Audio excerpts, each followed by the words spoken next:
Breathing down someone's नेक, अगर आप किसी के नेक के पास ऐसे अगर ब्रीथ कर रहे हो, यानी कि आप उसके बहुत ही क्लोजली खड़े हो, एक्सेसिवली ज्यादा क्लोज होकर मॉनिटर कर रहे हो या फिर उसके ऊपर निगरानी रख रहे हो, तो बहुत ही इरिटेटिंग हो जाता है, राइट? तो किसी के ऊपर बहुत ज्यादा दबाव डालना वो होता है। और ब्रिंग होम द बेकन या फिर मीट, तो यूरोपियन कंट्रीज और अदर कंट्रीज में जहां पे ठंडे प्रदेश है, वहां पे मीट ही मेन सोर्स ऑफ लाइवलीहुड होता था, जिसको खाकर लोग रहते थे। तो अक्सर जो कमाने वाले मेंबर्स होते हैं, वो मीट ही लेकर आते थे घर में, तो वो होता है पैसे कमाना। और वहीं ब्रिंग समवन टू बुक, किसी के साथ न्याय करना, जस्टिस देना, उसे कानूनी किताब के अंडर में लेकर आना। और वहीं ब्रिंग द हाउस डाउन, ऐसा परफॉर्मेंस देना कि पूरा ताली की गड़गड़ाहट से पूरा का पूरा जो थिएटर है वो एक तरह से वाइब्रेट हो जाए, शेक हो जाए, वो होता है ब्रिंग द हाउस डाउन। और वहीं ब्रिंग टू वंस नी, किसी को आप अपने घुटने पर लेकर आ जाओ, यानी कि आप उसको पूरी तरह से हरा दो या फिर उसको कमजोर होने पर मजबूर कर दो। और वहीं broke a lens with, lens इस भाले को बोलते हो, अगर आप किसी के साथ ऐसे लैंस तोड़ोगे, यानी कि आप उसके लड़ रहे हो, ऑब्वियसली तभी लैंस टूटेगा।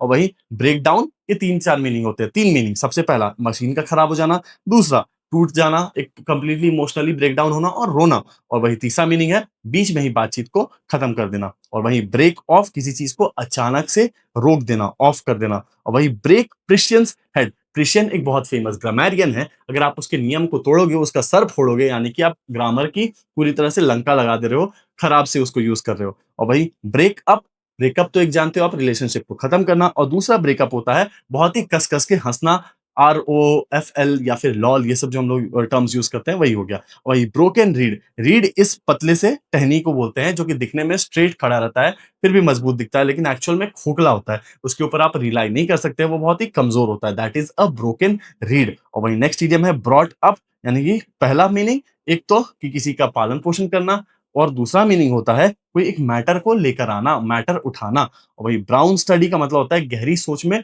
डूब जाना। ब्राउन कलर अक्सर उसको हम लोग सैड और ग्लूमी स्टेट के साथ एसोसिएट करते हैं। वही बग्स मी, किसी को बग करना, यानी किसी को इरिटेट करना, जैसे कि एक मक्खी हमारे अराउंड घूम घूम के हमें इरिटेट करती है, वो होता है बग करना। वही build castles in the air, हवा में किले बनाना, ख्याली पुलाव पकाना। और वहीं बुल्स आई, बुल की आंख पे, जैसे कि ये बुल है, उसकी आंखों के बीचों बीच हिट कर रहे हो, आप एकदम सटीक कोई काम कर रहे हो, निशाना लगा रहे हो। और वही बर्न वंस ब्रिज या फिर बोट, अपने ब्रिज या फिर बोट को जला दोगे तो आप अपने वापस लौटने का सारा साधन को बंद कर दोगे, आप उस जगह पर वापस नहीं लौट सकते। ओके, तो ये 3 सेट्स, 1, 2 और ये थर्ड सेट मैं आपके लिए छोड़ के जा रहा हूं, आप इसको सॉल्व करना और कमेंट सेक्शन में आंसर बताना। तो मिलते हैं अगले वीडियो में। Thank you so much.